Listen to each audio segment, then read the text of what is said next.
c'est Aerosoft, j'espère que vous allez bien, moi en tout cas ça va nickel. Aujourd'hui on se retrouve pour le deuxième épisode de ma série qui s'appelle Les astuces de Hero. Le premier épisode était sur Photoshop et donc le deuxième épisode sera sur Sony Vegas. Donc les astuces que je vais vous proposer dans cet épisode devraient fonctionner sur le Sony Vegas Pro 11, 12, 13 et les autres je sais pas, j'ai pas essayé avec les autres. J'ai pas essayé avec les autres mais je sais que le 11 et le 12 et le 13 c'est à peu près les mêmes interfaces et normalement ça devrait marcher. Donc je vais essayer d'envoyer cet épisode à la FC Tuto FR, donc pour essayer d'élargir un petit peu ma communauté, donc j'espère vraiment qu'elle me plaira. Donc voilà, donc sur ce je vous souhaite une bonne vidéo. Donc pour cette première petite astuce, on va apprendre à installer un Color Correction sur Sony Vegas, donc qui peut rendre vraiment très sympa sur des montages et autres. Donc pour ceux qui savent pas ce que c'est un Color Correction, c'est un effet de couleur qu'on rajoute sur une vidéo pour lui donner un côté stylé, un petit effet sympa. Donc pour ceux qui savent pas non plus comment on fait pour en télécharger, donc vous allez sur YouTube marquer pack Color Correction, normalement vous trouvez, c'est assez facile à trouver. Vous l'installez, vous le mettez sur votre bureau, donc ça vous met un fichier WinRAR normalement. Vous faites clic droit, extraire les fichiers, donc vous mettez tout ça sur votre bureau ou à l'emplacement que vous souhaitez y extraire. Ça vous fait un petit fichier comme ceci, donc vous l'ouvrez. Donc voilà, donc vous ouvrez, donc ça vous présente des trucs comme ça. Après, ce sera pas forcément peut-être le même pack que moi que j'ai téléchargé. Donc ce que vous faites, c'est que sur votre fichier Sony Vegas, vous allez faire par exemple, on va prendre lequel, on va prendre celui-là. Moi je vais faire un clic droit, ouvrir avec Vegas Pro. Donc moi j'ai la version R12 et R13, mais je me sers que de la version R12 parce que je suis habitué à celle-là, et donc voilà. Donc ça vous ouvre votre petite fenêtre. Donc là normalement ça vous ouvre cette petite fenêtre avec le fichier suivant n'a pas pu être trouvé à l'emplacement spécifié. Donc ce que vous allez faire, c'est que vous allez cocher la case ignorer tous les fichiers manquants et les laisser non connectés, et vous allez faire ensuite OK. Donc voilà, donc ça vous ouvre ceci. Normalement vous avez votre petite image ici et votre fichier là. Ce que vous allez faire, c'est que vous allez appuyer sur la petite flèche ici là, effet d'événement, vous allez cliquer dessus. Donc normalement ça vous ouvre ceci, donc après vous pouvez régler tout ça. Et sauf que vous allez faire ce que vous allez cliquer sur l'onglet qui est ici, donc chaîne du module externe, vous cliquez dessus. Et donc ensuite vous arrivez là-dessus, puis vous avez plus qu'à enregistrer votre comment ça s'appelle, votre color correction. Donc moi j'en ai déjà installé quelques-unes. Donc vous faites enregistrer sous qui ici, vous le renommez. Donc moi comment ça s'appelle, Before Derail, donc on va l'appeler comme ça. CC Before Derail, on va mettre voilà, et puis vous faites OK, et puis votre color correction c'est ajouté à votre truc. Donc ensuite vous avez plus qu'à faire OK ici. Désolé pour le petit bug. Vous fermez tout ça, vous supprimez votre color correction. Après vous pouvez par exemple importer un média. Donc je vais vous montrer que ça marche. Par exemple j'ai importé qu'est-ce qu'on va pouvoir importer, je vais importer par exemple un gameplay. Regardez, ouvrir, je vais mettre un gameplay vite fait. Oui, d'accord. Okay.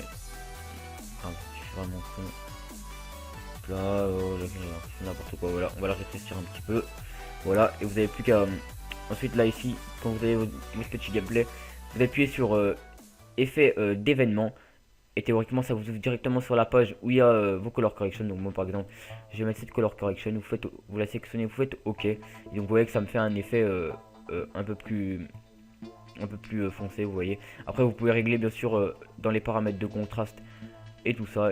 Donc après vous faites comme vous souhaitez, et puis bonne création les amis. Donc pour cette deuxième petite astuce, on va apprendre à placer un chronomètre sur notre vidéo. Donc ça peut rendre vraiment sympa pour ceux qui souhaitent par exemple poster des nucléaires express en moins de 2 minutes et tout ça. Ça peut donner un côté vraiment sympa à la vidéo. Donc vous allez apprendre comment on fait pour poser ce chronomètre, pardon.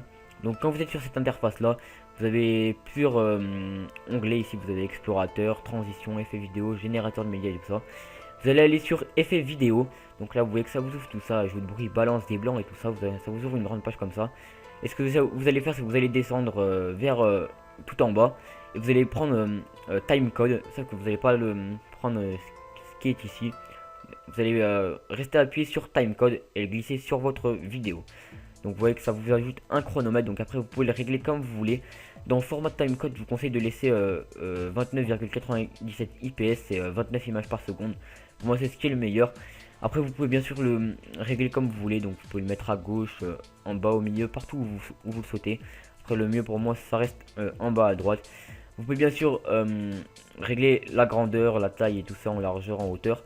Je vous rappelle que la taille de base c'est bien sûr c'est 1 pardon. Donc pour ceux qui touchent un petit peu à tout puis qui savent plus comment faire, après vous mettez 1, c'est la taille de base.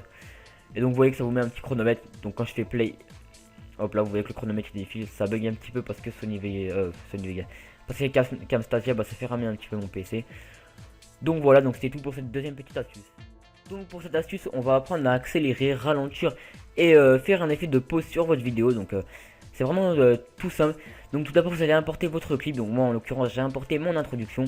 Ensuite vous allez faire clic droit sur votre clip et vous allez faire insérer, supprimer une enveloppe et vous allez appuyer sur rapidité. Donc à présent une sorte de fil est apparu. Donc vous allez voir que par exemple si vous augmentez ce fil, ça va accélérer votre image. Donc vous voyez que moi ça va bien plus vite, c'est en accéléré. Donc je suis désolé si ça rame parce que c'est avec Camstasia, ça fait ramer le PC. Donc ensuite par exemple si vous le rebaissez, ça fait un effet de ralenti. Vous voyez que ça va au ralenti.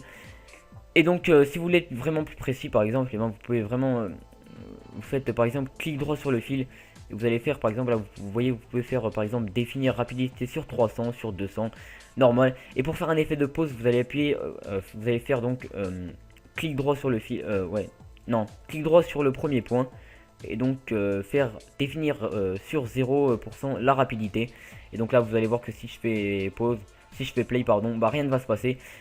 Donc ensuite vous pouvez faire par exemple des effets de comment dire des points par exemple. Donc je vais vous montrer comment on fait. Donc je vais agrandir un peu l'intro.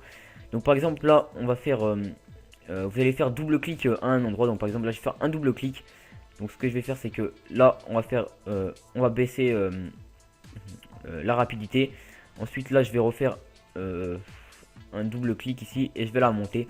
Et vous allez voir que par exemple quand je fais play, et ça va faire au début, regardez, ça fait au début un ralenti. Donc et après ça fait un accéléré. Donc vous voyez, je suis désolé si c'est pas très précis ce que je vous dis, c'est simplement parce que ça c'est mon ordi qui rame un petit peu.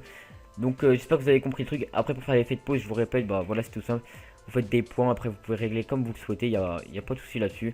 N'oubliez pas, vous faites clic droit et vous pouvez définir votre rapidité dessus. Et après vous pouvez vraiment être vraiment très précis en faisant par exemple en notant la rapidité que vous voulez mettre, pardon, par exemple 148% de rapidité. Donc vous allez voir.